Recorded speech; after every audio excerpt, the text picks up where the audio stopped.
Okay, welcome back to part 2 of the video. In part 2, we are now on number 6, and we are solving each of these system of equations by graphing. So on number 6, you'll notice that it's not conveniently written into slope-intercept form for us to graph easily. So before we can do anything, first thing we have to do is solve them for y, get them into slope-intercept form. So I'm going to ask you to pause your video and solve both of these into slope-intercept form, and then graph the equations, and then check back for a discussion on the solution. Okay, so as you were working through number 6, when you solved each one for y, probably at some point you noticed that you had the exact same equation. So when you graph the exact same equation, it's only going to make one line, giving you infinitely many solutions because you only have one line. Okay, number 7. Again, number 7, neither one of the equations is solved for y.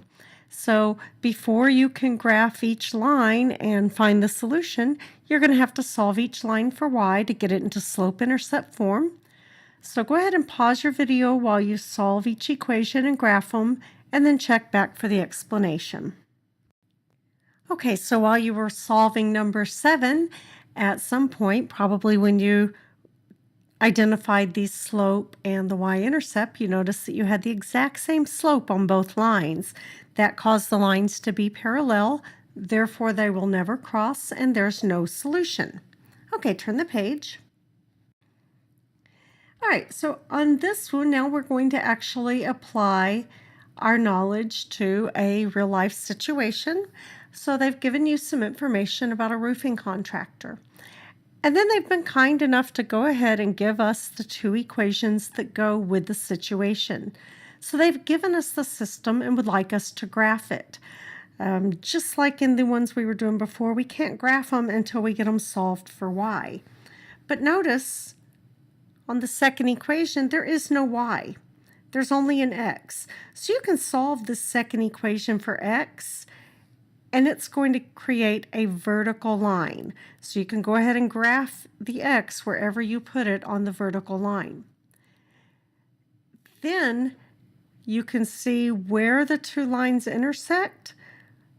See if you can figure out what the ordered pair is, and I want you to pause your video to do this work and then check back for the solution. But before you do that, I want to go ahead and give you the scale of your graph to make it a little bit easier.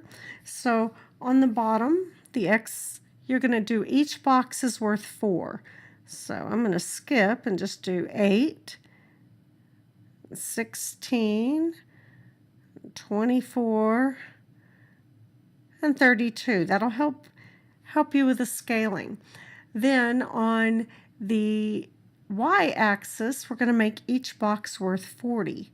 So we got 80, we got 160,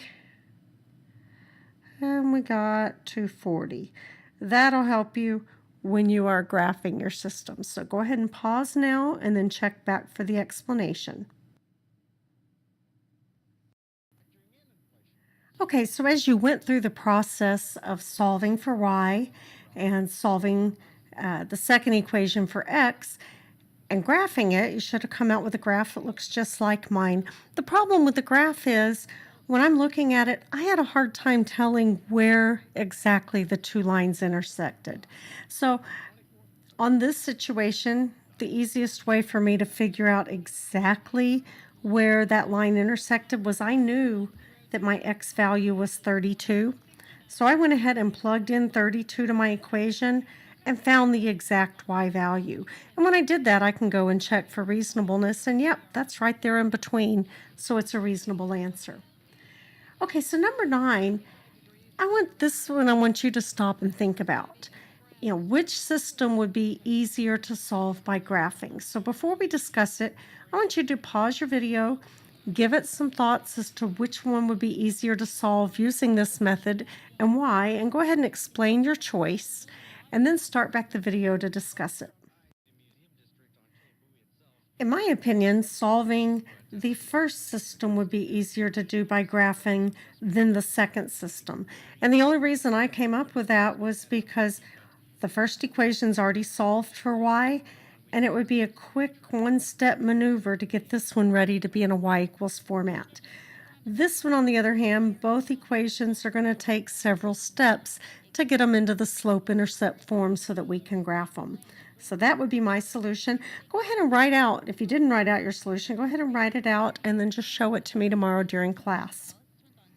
Okay, the last thing we need is to look at how to do this in the calculator. The calculator is a really wonderful way to do solving these equations. You can do it a couple of ways, but the main way to do it in the calculator is you're going to put the first equation in y1 and the second equation in y2. Now, when I said you can do it a couple of ways, at this point I want to put just a little caveat. When you put it into y1 and y2, I always check the table. So I look at the graph and say, hey, you know what, this one's approximately, just like for number 8, this one's approximately somewhere at the 32, and just look at my table and see where I have the exact same point. But that doesn't work if you've got fractions or decimals. So at that point, we use the calculator.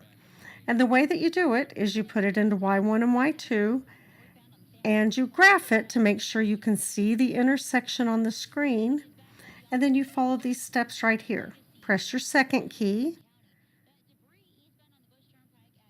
and then you go over to Calc and press 5 for intersection, and then you press the enter button 3 times. And the reason we press the enter button 3 times is because at the bottom of the calculator screen, it's going to come up and say first curve, not interested. The second one says second curve, we're not interested. So we're going to press enter through both of those. The next time it says guess, again, we're not interested. So after you've pressed enter 3 times, it'll say intersection at the bottom. So what I want you to do is to get out your calculator and go ahead and do number 10 following these steps and number 11 following these steps. And I can just tell you now, even though I tell you to check the table in the calculator, neither one of these solutions are whole numbers, so you might as well go ahead and just work straight through the steps using your calculator and then check back and make sure you got the correct answer. Okay, so number 10, I had to solve both equations for y. Yes, they're ugly, but it's no big deal, and I left them in fraction form so that the calculator could do all the decimal fractions and came up with my answer. Now on number 11, same thing. I had to solve both equations for y. Let's go ahead and pull this back over here. So I solved both equations for y. Just be careful. Notice I went ahead and was very, very careful with my signs on all of these, circling the fractions so I could see if it was a positive over a negative or a negative over a negative or whatever the signs were in my fractions to make sure I got all my signs correct. And then I just put it in the calculator through the steps to get the answer.